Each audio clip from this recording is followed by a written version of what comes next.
y amén. Amén, mis queridos hermanos, ¿cierto? Los saludo a todos en la paz del Señor. El día de hoy, mis amados hermanos, tenemos que estudiar la palabra en el Evangelio de Lucas, capítulo 20, ¿ya? Está quedando poquito ya para poder terminar la serie de Lucas, ¿cierto? Y va hoy día el capítulo 20. Y el capítulo 20, mis queridos hermanos, tiene una particularidad. El capítulo 20 nos habla mucho de la autoridad, ¿ya? De la autoridad. Vamos a ir tocando ciertos diferentes aspectos en el que se refiere a la autoridad en este capítulo. Si yo, por ejemplo, les preguntara a ustedes, ¿qué es lo que es estar en autoridad? ¿Qué es lo que sería para ustedes estar en autoridad? Podríamos definir una persona con autoridad, una persona que está en un alto puesto, ¿cierto? Una persona que ha sido delegada para cumplir funciones importantes, funciones especiales. Bueno, y precisamente Dios no es un Dios de casualidades. El día de hoy fuimos con los niños, ¿cierto?, a honrar también a nuestras autoridades acá en los cerros. Dice la palabra del Señor que nosotros debemos respetar las autoridades, debemos honrar a las autoridades. ¿Por qué? Porque las autoridades son puertas de parte de Dios. Las que hay por Dios han sido establecidas, ¿ya? La autoridad, mi querido hermano, es una gran bendición, estar en autoridad. Pero también la autoridad, ¿cierto?, es una gran responsabilidad, porque las autoridades también un día van a tener que rendirle cuenta al Señor. Entonces no es tampoco llegar y querer ser autoridad o estar en un puesto de autoridad y pensar de que uno tiene inmunidad, ya que es otra cosa. Por ahí de repente han salido unos políticos medios pillos, ¿cierto?, en algunos países, y dicen tenemos fuero, tenemos inmunidad política, ¿cierto? Entonces ellos pueden hacer, deshacer, y como ellos tienen ese fuero político, nadie los puede juzgar ni meter preso. Y no, mi hermano, en la autoridad en la Biblia, la autoridad el Señor la da para servir a los propósitos del Señor, ¿ya? Así que Mateo capítulo 20, en el versículo 1 dice así, Lucas, capítulo 20 dice así: sucedió un día que enseñando Jesús al pueblo en el templo y anunciando el evangelio, llegaron los principales sacerdotes y los escribas y los ancianos, y le hablaron diciendo: dinos, ¿con qué autoridad haces estas cosas? ¿O quién te ha dado esta autoridad? Respondiendo Jesús le dijo: os haré yo también una pregunta, respondedme. ¿El bautismo de Juan era del cielo o de los hombres? Entonces ellos discutían entre sí, diciendo: si decimos del cielo, dirá, ¿por qué pues no le creísteis? Y si decimos de los hombres, todo el pueblo nos apedreará, porque todos están persuadidos de que Juan el Bautista, ¿cierto?, era profeta. Y respondieron que no sabían de dónde fuese. Entonces Jesús les dijo: yo tampoco os diré con qué autoridad hago estas cosas. ¿Qué es lo que había sucedido en este tiempo? Dice la palabra del Señor de que Jesús estaba enseñando en el templo, estaba ministrando la palabra, predicando el evangelio, y se acercaron los sacerdotes, escribas y ancianos. ¿Quién eran los sacerdotes, escribas y ancianos? En ese tiempo, los sacerdotes, los escribas y los ancianos judíos, ¿cierto?, eran la autoridad en el pueblo. Ellos eran la autoridad, ¿ya? Pero ustedes saben, contexto histórico, ¿cierto?, de la palabra, que la autoridad de esos días, la autoridad religiosa, dejaba mucho que desear. De hecho, nosotros vemos de que hay capítulos enteros que Jesús se dedicó a condenar las faltas, a criticar las faltas que la autoridad estaba cometiendo en ese tiempo. El Señor le dijo palabras muy duras, ¿cierto?, a los líderes religiosos de esa época. Le dijo, por ejemplo, que ellos eran como sepulcros blanqueados, que por fuera se veían hermosos, pero por dentro estaban llenos de maldad. El Señor les dijo, ¿cierto?, que ellos procuraban puestos de honor, de privilegio, ¿cierto?, pero que en realidad hacían todas las obras por ser vistas. Entonces el Señor criticó duramente a estos líderes religiosos por no estar cumpliendo el rol por el cual el Señor le había puesto en el pueblo de Israel. ¿Y cuál era el rol que ellos tenían que cumplir como autoridad? Servir al pueblo. Los líderes, mi hermano, están para servir. Ya los pastores, los líderes, ¿cierto?, todos estamos para servir si traemos la palabra para este tiempo. Y en ese tiempo, ¿cierto?, los líderes judíos, ellos habían abusado de esa autoridad. ¿Recuerda usted el sábado pasado que nuestra hermana nos conversaba, nos predicaba sobre qué es lo que hacían ellos en el templo, por ejemplo? Ellos, como tenían la autoridad, abusaban de su derecho, cobraban los animales a un peso excesivo, cambiaban las monedas para estafar a la gente. Entonces todas estas cosas eran malas ante los ojos del Señor. Entonces Jesucristo, ¿cierto?, que es Dios mismo hecho carne, vino y le dijo cómo eran las cosas, cómo debía hacerse las cosas en la casa de su padre. Entonces dice la palabra de que en ese tiempo vinieron, ¿cierto?, los líderes judíos a cuestionar la autoridad de Jesús. El problema era que ellos, ¿cierto?, estaban ocupando mal su autoridad y se sentían amenazados, por así decirlo, por lo que estaba haciendo el Señor. Les molestaba, les incomodaba el ministerio de Cristo, porque Cristo, ¿cierto?, le hablaba la palabra como corresponde. El Señor condenaba la falta, los errores, todo eso, y a ellos les incomodaba la palabra, ¿ya? Entonces fueron y le dijeron: a ver, Señor Jesús, ¿quién te dio autoridad? ¿De dónde viene tu autoridad? Si tú no has pasado por nuestras escuelas rabínicas, si ningún maestro te enseñó a ti, si tú no estuviste en ninguno de nuestros institutos de los fariseos, a ver, ¿quién te dio autoridad para predicar? Y el Señor, curiosamente, le responde con una pregunta. Y esto es lo fascinante que tiene el Señor, es muy didáctico el Señor muchas veces cuando nos quiere enseñar cosas, ¿ya? El Señor le hace una pregunta-respuesta, le dice: mira, yo les voy a contestar la pregunta que ustedes me hacen, pero primero respóndanme ustedes esto. Y la pregunta que le hace el Señor llevaba implícita la respuesta, ¿ya? Llevaba implícita la respuesta. El Señor le dijo: mira, antes de mí vino Juan el Bautista, predicando también. Los que creyeron eran bautizados, se arrepentían de sus pecados. ¿El bautismo de Juan era de Dios o era de los hombres? Entonces los líderes judíos sabían de que el bautismo, que lo que predicaba Juan el Bautista era de Dios. Había evidencia. La gente cambiaba su vida, la gente se arrepentía, la gente se bautizaba. El pueblo reconocía a Juan el Bautista como un verdadero profeta de Dios. Pero el problema es que los líderes judíos no querían reconocer a Juan como un profeta. ¿Por qué? Porque si ellos reconocían que Juan el Bautista era un profeta, ellos, ¿cierto?, iban a quedar mal ante el pueblo, diciendo de que ellos se habían equivocado, que ellos, ¿cierto?, como la autoridad no habían sabido reconocer el plan y el propósito de Dios en esos días. Entonces ellos discutían entre sí diciendo: bueno, si le decimos que viene Juan el Bautista del Señor, nos va a decir: ¿y por qué no le creíste? Y si le decimos que sí vino, ¿cierto?, entonces el pueblo nos va a apedrear porque no le creímos.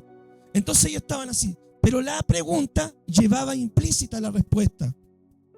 ¿Con qué autoridad hace las cosas Jesús, mi hermano? Con autoridad propia, ¿ya? Con esa autoridad hace las cosas el Señor. Dice la palabra de Dios, hablando de Jesús, en Juan capítulo 1, versículo 1, en el principio era el Verbo estaba con Dios y el Verbo era Dios. Hablando de Jesús. Y este Verbo fue hecho carne y vino acá a la tierra. Por ejemplo, si tú estás en tu casa, ¿ya?, y tu papá te manda, ¿con qué autoridad te manda tu papá? Porque Él es tu padre. Jesús, ¿qué dice la Biblia de Jesús? Que Él es nuestro creador, ¿ya? Dice la palabra de Dios en Colosenses capítulo 1 que todas las cosas fueron creadas por Él, por medio de Él y para Él. Y que Él, ¿cierto?, es la preeminencia. Él tiene preeminencia en todas las cosas, que Él es preeminente. Dice la Biblia en Filipenses de que no hay otro nombre dado a los hombres en quien podamos ser salvos, sino en el nombre de Jesucristo, y toda rodilla se doblará ante los pies de Cristo, ¿ya? En el cielo, en la tierra y debajo de la tierra, y todos reconocerán que Jesús es el Señor. Dice la palabra del Señor de que Cristo, ¿cierto?, al resucitar de entre los muertos se le dio un nombre sobre todo nombre, y que Él ahora es Rey de reyes y Señor de señores. Entonces el Señor hace las cosas con autoridad propia. Ahora, cuando Cristo vino acá a la tierra, al Señor muchas veces lo cuestionaron, ¿cierto?, su enseñanza, por qué hacía milagros, por qué quebrantaba el día sábado para ellos, ¿cierto?, sanando enfermos. Y el Señor, ¿cierto?, siempre le respondió con una cosa, un instrumento muy valioso que todos nosotros tenemos, que muchas veces cuando seamos cuestionados o criticados o consultados o preguntados, nosotros tenemos ese instrumento a nuestra mano para poder responder. ¿Con qué le respondía el Señor cuando le hacían preguntas? Con la palabra. Al primero que le respondió fue ¿a quién? A Satanás, ¿cierto? Cuando Cristo iba a iniciar su ministerio estaba en ayuno y dice de que Satanás le vino a ofrecer la oferta, ¿cierto? El Señor, ¿qué le dijo? Escrito está, escrito está. Oíste que fue dicho, después le dice a los líderes religiosos, pero yo os digo, citando el Señor la palabra en su contexto. Mi hermano querido, nosotros también tenemos como fuente de autoridad la palabra del Señor. Usted no puede decir yo creo esto porque me lo enseñó mi pastor en la iglesia. Usted no puede decir eso. Usted tiene que decir, yo creo esto porque esto dice la palabra del Señor. Eso es lo que usted tiene que decir. Yo creo esto porque la Biblia lo dice, la palabra de Dios lo dice. Porque por ahí, ¿cierto? Alguien dice, bueno, hermano, tú tienes, por ejemplo, que decretar. Tú tienes que establecer, tú tienes que, no sé, enseñan tantas doctrinas hoy en día que no tienen un fundamento bíblico. Pero si usted dice, yo creo esto porque la Biblia me lo dice, ahí está su autoridad, su fuente de autoridad en la palabra del Señor. Veamos ahora, mis queridos hermanos, la historia de los labradores malvados, la parábola de los labradores malvados. Versículo 9 dice, comenzó luego a decir al pueblo esta parábola. Un hombre plantó una viña, la arrendó a unos labradores y se ausentó por mucho tiempo. Y a su tiempo envió a un siervo a los labradores para que les diese del fruto de la viña. Pero los labradores le golpearon y le enviaron con las manos vacías. Volvió a enviar otro siervo, mas ellos a este también golpeando y afrentando le enviaron con las manos vacías. Volvió a enviar un tercer siervo, mas ellos también a este le echaron fuera herido. Entonces el señor de la viña dijo, ¿qué haré? Enviaré a mi hijo amado. Quizás cuando le vean a él le tendrán respeto. Mas los labradores al verle discutían entre sí diciendo, este es el heredero, venid, matémosle, para que la heredad sea nuestra. Y le echaron fuera de la viña y le mataron. ¿Qué pues les hará el señor de la viña? Vendrá y destruirá a estos labradores y dará su viña a otros. Cuando ellos oyeron esto, dijeron, Dios nos libre. Pero él mirándolos dijo, ¿qué pues es lo que está escrito? La piedra que desecharon los edificadores ha venido a ser cabeza del ángulo. Todo el que cayere sobre aquella piedra será quebrantado, mas sobre quien ella cayere le desmenuzará. Acá el Señor continúa hablando del tema de la autoridad y dice que le enseña una parábola. ¿Qué es lo que es una parábola? Una parábola, mis queridos hermanos, es una figura literaria que cuenta una historia basada en hechos reales con principios espirituales. Eso es lo que es una parábola, ¿ya? Una historia basada en hechos reales, ¿cierto? Que cuenta principios espirituales para nuestra vida. El Señor entonces le enseña esta parábola, esta historia con principios espirituales. Le dice, mira, había una vez, ¿cierto? Un señor. Acá el Señor, ¿a quién se refiere? El Señor se refiere a Dios el Padre, ¿ya? A eso se refiere el Señor. Dice, había un señor que plantó una viña. ¿Cuál es la viña? La viña se está refiriendo al pueblo de Israel, ¿ya? Esa es la viña, ¿ya? El Señor, por ejemplo, en el libro de Isaías dice que Él plantó una viña y en varios capítulos de la palabra, en el Antiguo Testamento, en el Nuevo Testamento, Dios compara a su pueblo, ¿cierto? Con varias cosas, por ejemplo, una viña, un rebaño, y acá específicamente habla del pueblo como una viña. Y dice la palabra de que el Señor, el dueño de la viña, el que plantó esta viña, la encargó a unos labradores. ¿Quiénes vendrían a ser los labradores? Los labradores eran los líderes judíos, ¿cierto? Que estaban a cargo de poder organizar la viña, de poder cuidar la viña, de poder sacar el fruto de la viña. Los líderes judíos tenían esa responsabilidad. Un líder, por ejemplo, está a cargo de ¿qué cosa? Un ministerio.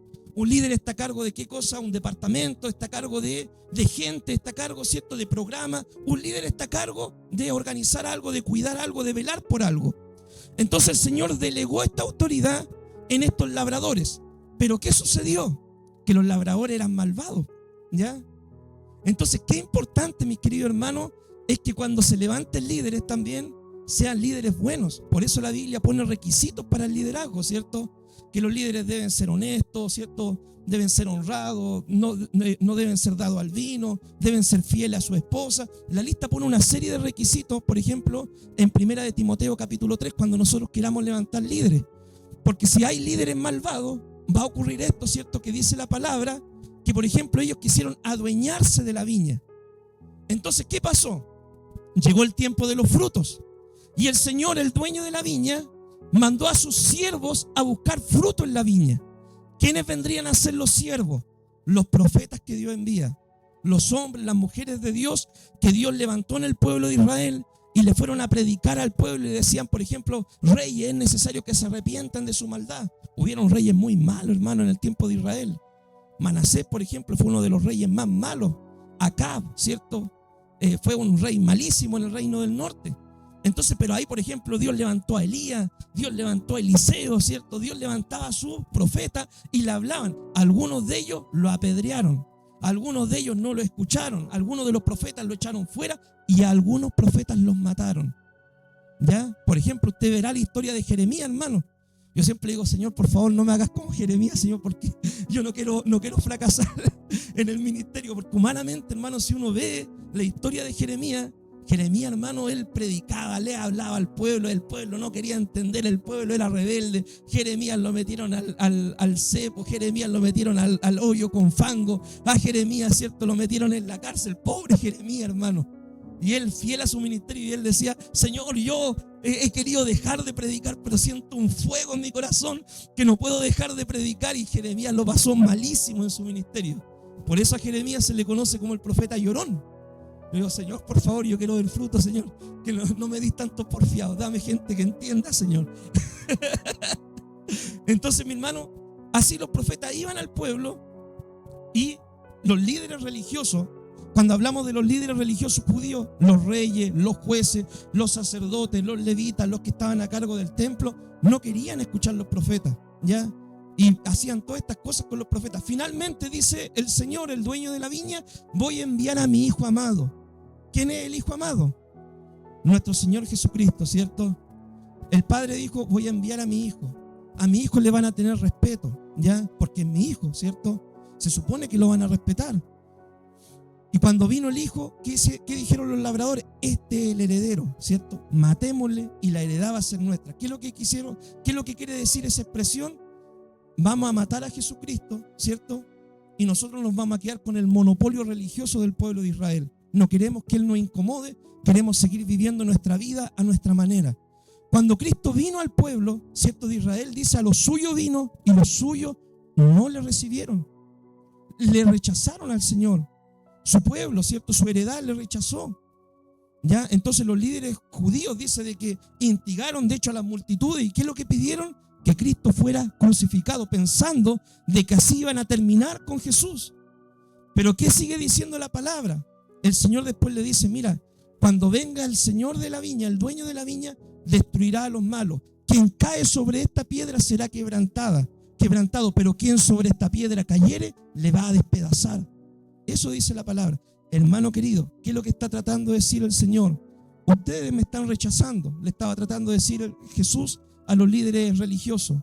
Pero va a llegar el día de que ustedes van a tener que dar cuenta por no saber respetar al Hijo de Dios y también, ¿cierto?, por haber sido labradores malvados en medio del pueblo de Israel. En resumen, mi hermano, si Dios te da a ti la posibilidad, por ejemplo, de ministrar en su viña, ¿ya?, en su viña, en su iglesia hablando, en su ministerio, nosotros debemos ser buenos líderes. Y Dios espera ver fruto en nosotros. Porque Dios te puso por autoridad, ¿cierto?, en un lugar, en un ministerio, en una iglesia, en un departamento. Dios te da autoridad, pero para servir, para dar fruto, ¿ya? Acá, por ejemplo, la viña no era de los labradores, pero los labradores sí querían quedarse con la viña. Lo que recién, ¿cierto?, hablaban los hermanos antes de pasar a la palabra. Esto no se trata, hermano, de nosotros. Nosotros vamos a pasar, pero la iglesia de Dios va a permanecer. Después de nosotros se van a levantar otros pastores, otros líderes, y nosotros somos aquellos que preparamos solamente el camino para que vengan otros más, ¿cierto?, y conozcan más al Señor, y así cuando Cristo venga, tenga una iglesia bien dispuesta. Pero hay algunos, ¿cierto?, labradores malvados que se confunden con esto y piensan de que el evangelio se trata de ellos. Algunos, por ejemplo, dicen, bueno, la Biblia dice eso, pero yo opino esto. No, hermano, no es así. La Biblia dice esto y la Biblia se respeta lo que dice la palabra del Señor, ¿ya? Entonces nosotros debemos tener las cosas bien claras, mi hermano. Ahora veamos el versículo 19. Dice la palabra del Señor: procuraban los principales sacerdotes y los escribas echarle mano en aquella hora, porque comprendieron que contra ellos, ¿cierto?, les había dicho la parábola, pero temieron al pueblo, y acechándole enviaron espías que se simulasen justos, a fin de sorprenderle en alguna palabra, para entregarle al poder y a la autoridad del gobernador.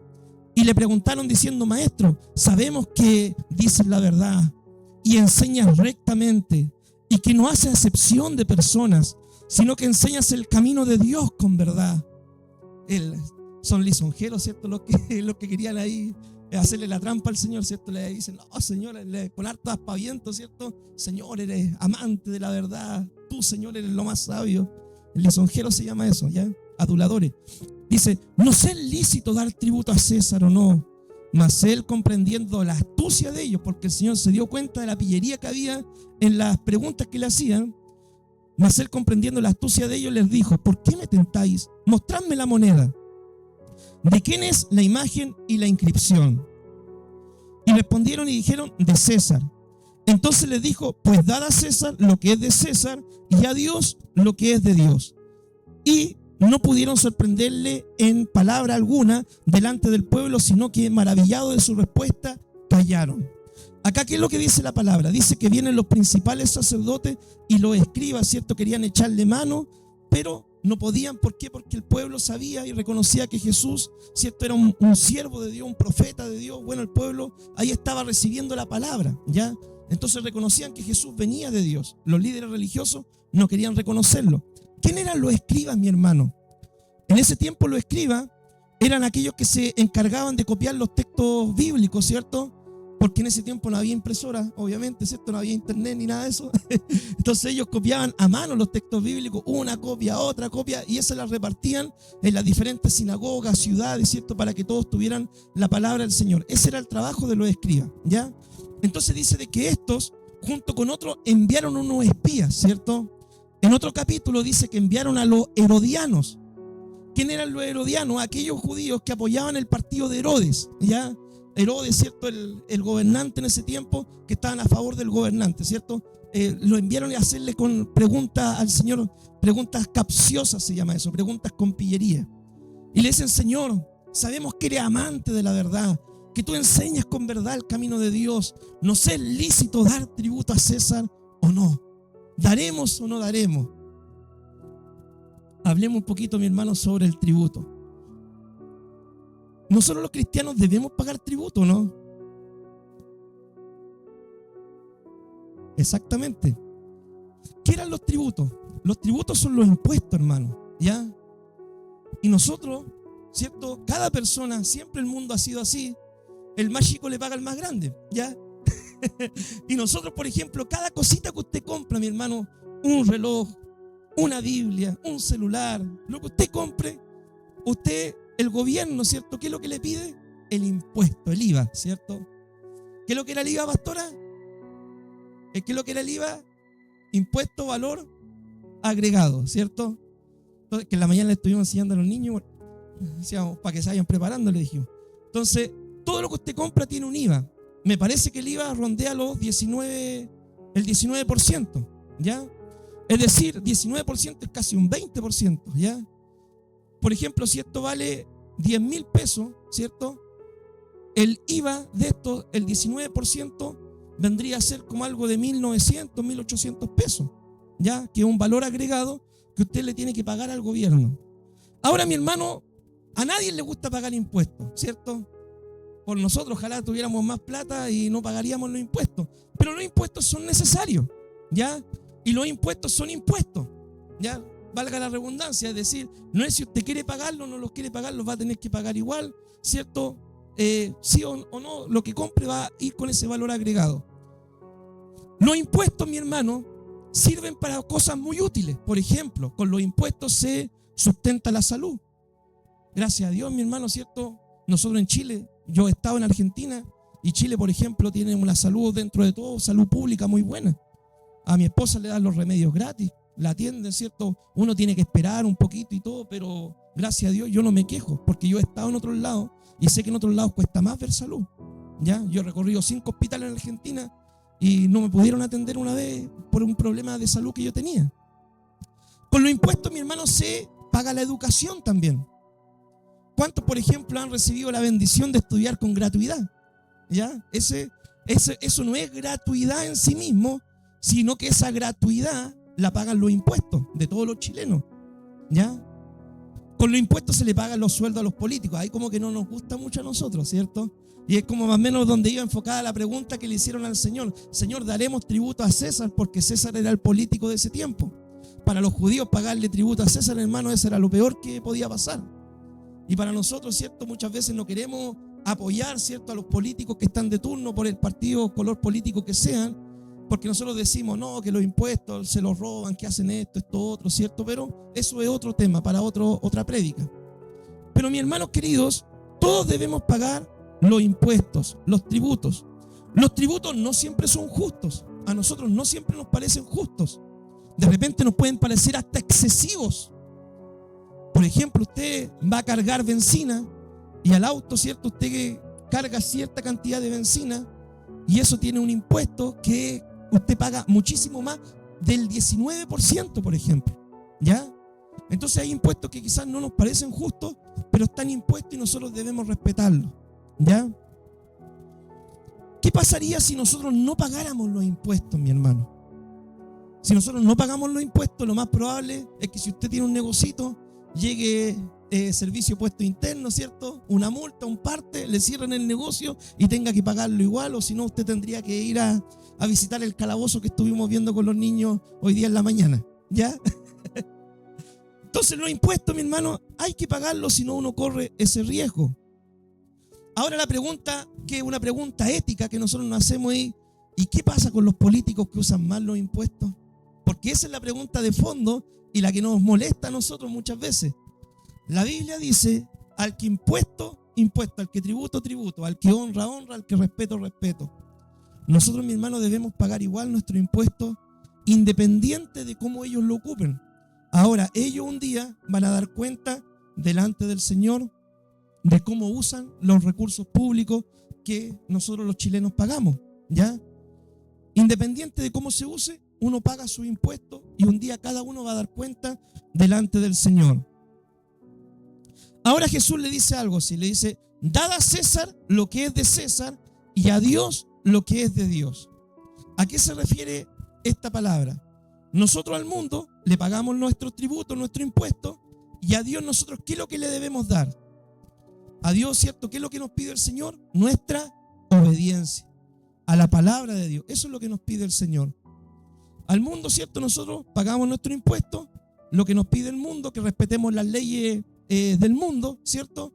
Por ejemplo, que no crucemos en rojo la calle, que para andar en auto uno saque su permiso de circulación, su patente, que si uno tenga un negocio lo tenga todo regularizado, que uno dé una boleta. Eso es lo que nos pide el mundo. Dad a César lo que es de César, ya lo que corresponde al mundo, y a Dios lo que es de Dios. ¿Y qué es lo que nos pide el Señor? Que nosotros obedezcamos su palabra. Eso es lo que nos pide el Señor a nosotros. Dentro de la palabra del Señor, mi hermano, es muy amplio lo que Dios nos pide, ¿ya? Porque Dios tiene mandamientos para nosotros de cómo debemos ser como esposos, cómo debemos ser como hijos, cómo debemos ser como ciudadanos, lo que estamos viendo acá, cómo debemos ser como cristianos, ¿ya? Cómo debemos, el Señor tiene muchos mandamientos y es por eso que es importante darle a Dios lo que Dios nos pide, ¿cierto? Que obedezcamos al Señor en lo que Él nos demanda en su palabra, ¿ya? No se trata solamente, mi hermano, porque muchos toman este texto, ¿cierto?, para hablar de que no, que hay que, al César hay que darle el tributo y al Señor hay que darle el diezmo. No, es más que eso, hermano. Dios nos pide obediencia en todos los aspectos de nuestra vida, porque usted puede ofrendar, pero Dios también le dice, deja de mentir. Ya, usted puede traer una primicia, pero Dios también le dice, deja de robar. Ya, entonces no, hay mucho más que darle a Dios. El Señor nos pide una obediencia completa en todas las áreas de nuestra vida, ¿ya? Bien. Entonces, mi hermano querido, sigamos ahora con el versículo que sigue. Preguntas sobre la resurrección. Acá el Señor le cuestiona la enseñanza, ¿ya? La autoridad de la enseñanza. Mire, fíjese. Dice, llegando entonces algunos de los saduceos, los cuales niegan haber resurrección, le preguntaron diciendo, maestro, Moisés nos escribió si un hermano de alguno muriere teniendo mujer y no dejare hijo, y su hermano se case con ella y le levante descendencia a su hermano. Hubo pues 7 hermanos, y el primero tomó esposa y murió sin hijos, y la tomó el segundo, el cual también murió sin hijos, la tomó el tercero, y así los 7. Y murieron sin dejar descendencia. Finalmente murió también la mujer. En la resurrección, pues, ¿de cuál de ellos será mujer, ya que los 7 la tuvieron? Entonces Jesús respondiendo les dijo: los hijos de este siglo se casan y se dan en casamiento, más los que fueren tenidos por dignos de alcanzar aquel siglo y la resurrección de entre los muertos, ni se casan ni se dan en casamiento, porque no pueden ya más morir, pues son iguales a los ángeles y son hijos de Dios, y al ser hijos de la resurrección. Pero en cuanto a que los muertos han de resucitar, aún Moisés lo enseñó en el pasaje de la zarza, cuando llama al Señor diciendo: Dios de Abraham, Dios de Isaac y Dios de Jacob, porque Dios no es Dios de muertos, sino de vivos, pues para Él todos viven. Respondiéndole, algunos de los escribas le dijeron: Maestro, bien has respondido, y no osaron preguntarle nada más. Acá el Señor dice que vienen los saduceos. ¿Quién eran los saduceos, mi hermano? Los saduceos también eran gente que pertenecía adentro de los grupos religiosos del pueblo de Israel, y los saduceos tenían mucha influencia en lo que es el templo, ¿ya? Ellos eran de los sacerdotes, de la alta casta, de la aristocracia del pueblo de Israel. Ellos eran la gente de dinero, pero ellos eran muy liberales, hermano, en su teología. Ellos, por ejemplo, no creían en los ángeles, ellos no creían en resurrección, ellos no creían en las cosas sobrenaturales, ellos no creían en la palabra de los profetas, hermano. Ellos creían solamente en los primeros 5 libros que escribió Moisés, ya en el Pentateuco, en la Torá, ya en la ley, Génesis, Éxodo, Levítico, Número, Deuteronomio, y para ellos se acababa el canon bíblico ahí. Entonces los saduceos van donde Jesús y le hacen esta pregunta, cuestionando la autoridad de Jesús en la enseñanza. Esta pregunta de seguro se la habían hecho muchas veces a los fariseos y ellos no sabían cómo responderle por ignorancia bíblica, ¿ya? Y acá era la pregunta, ¿cierto? Que era el caballito de batalla, ¿cierto? De ellos, para dejar como en ridículo, ¿cierto? A los fariseos o a aquellos que creían en la vida después de la muerte. Le dicen: mira, había un hombre que tuvo una mujer y tenía 7 hermanos. Esta mujer se casa con él, ¿cierto? Y muere sin hijos. Y en ese tiempo había una ley que se llamaba la ley del levirato en el pueblo de Israel, donde si un hombre tenía una esposa, ¿cierto? Y él fallecía y no tenía hijos, su hermano tenía que levantar descendencia a su hermano, y así sucesivamente, ¿ya? Entonces, mi hermano, acá le ponen un caso, pero extremadamente extremo. Ya 7 hermanos, ya es como muy difícil, pero era un caso hipotéticamente extremoso, ¿ya? Y le presentan el caso al Señor. Y el Señor, ¿qué es lo que les dice? Ustedes erran porque ignoran las Escrituras. Acá estaban cuestionando la enseñanza de Jesús, la autoridad de la enseñanza. Y acá el Señor, ¿cierto?, le da la respuesta. Hay gente que erra en estos tiempos porque no conoce la Biblia, no reconoce la palabra del Señor, no tiene la verdad bíblica en sus vidas, y por eso caen en doctrina errada, en herejía, caen en falsas prácticas, en falsas enseñanzas. ¿Por qué? Porque no leen la Biblia. Alguien dijo una vez, mi hermano querido, ¿ya? Dijo: si tú nunca lees la Biblia, vas a ser un católico, ¿ya? Así lo dijeron una vez, mi hermano. Porque lamentablemente hay lugares donde no leen Biblia. No leen Biblia. Busquen, hermano, en la Biblia ahí el profeta Tobías, ¿cierto? Y ahí buscan. No, hermano, ya. Bueno, en la Biblia de ellos aparece porque ellos le agregan libros, pero si yo les pasara una Biblia, estoy seguro que ni siquiera eso encuentran, hermano. Porque la gente no lee la Biblia. Y porque no lee la Biblia, cae en herejías, cae en falsas doctrinas, cae en falsa enseñanza. No, es que el Papa dijo, no, es que el obispo dijo, no, es que el hombre dijo. Y no, hermano, nosotros debemos basarnos en lo que la palabra de Dios nos dice, ¿ya? Alguien dijo: lee la Biblia estrictamente y serás, ¿cierto?, un evangélico, ¿ya? Pero alguien más dijo: lee la Biblia y pónela en práctica y vas a ser un verdadero discípulo. Y eso es lo que nosotros queremos ser. No solamente leer la Biblia por saber la verdad, sino que la Biblia nos transforme, nos cambie. No como conocimiento, hermano. Hay mucha gente, yo he encontrado con gente, ¿cierto?, de que no, yo leo la Biblia, todos los años me leo la Biblia, ¿cierto? No, yo leo la Biblia, yo sé la palabra, la he leído 2, 3 veces la Biblia, pero no la practica. El diablo igual sabe la Biblia, hermano, pero el diablo no la practica la Biblia, ¿ya? Entonces lo importante es ser transformados por esta palabra. Que yo lea ahí, ¿cierto? No robará. Y cuando voy a la pega y veo los clavos, no me los llevo para la casa. Eso es lo importante, hermano, ¿ya? Cuando yo voy al trabajo, ¿cierto?, y la Biblia me dice algo, ¿cierto?, pórtate bien. Uno se porta bien, pues, hermano. Eso es lo importante. No solamente saber por saber. ¿Ya? Veamos ahora, mi hermano, de quién es hijo el Cristo. Dice la palabra, versículo 41. Entonces él le dijo: ¿cómo dicen que el Cristo es hijo de David? Pues el mismo David dice en el libro de los Salmos: dijo el Señor a mi Señor, siéntate a mi diestra hasta que ponga a tus enemigos por estrado de tus pies. David pues le llama Señor. ¿Cómo es su hijo? Acá el Señor le hace una pregunta a ellos. Le dice: mira, todos dicen de que el Mesías era hijo de David. Pero ¿cómo David le dice en los mismos salmos: dijo el Señor a mi Señor, refiriéndose al Mesías, ¿cierto? Siéntate ahí hasta que ponga a tus enemigos postrados a tus pies? Era una pregunta que ellos no podían responder. Si David se supone que era el gran líder de Israel, el rey de Israel, el ungido, ¿cierto?, por excelencia en el pueblo de Israel, pero también, ¿cierto?, de él iba a nacer un hijo, ¿cierto?, que iba a ser el ungido, y David lo reconoce a él como Señor, ¿cierto?, y lo pone al lado de Dios. Dijo el Señor a mi Señor. Entonces eran preguntas que ellos no tenían respuesta. No tenían respuesta, ¿por qué? Porque les faltaba conocer el panorama bíblico completo. Hoy en día hay mucha gente, mi hermano, que tiene cuestionamientos, ¿ya?, que tiene dudas, preguntas, consultas, porque no tienen todo el conocimiento bíblico, no se le han respondido todas sus preguntas. El otro día, ¿cierto?, conversamos con una persona y decía: es que hay muchas dudas que tengo. Bueno, las dudas están para responderlas, por hermano, ¿ya? Pero nosotros ya no estamos en este tiempo donde usted le dicen: oye, pero ¿por qué esto dice la Biblia? No, hermano, es que Dios es amor nomás. Ya no estamos en esos tiempos, ¿ya?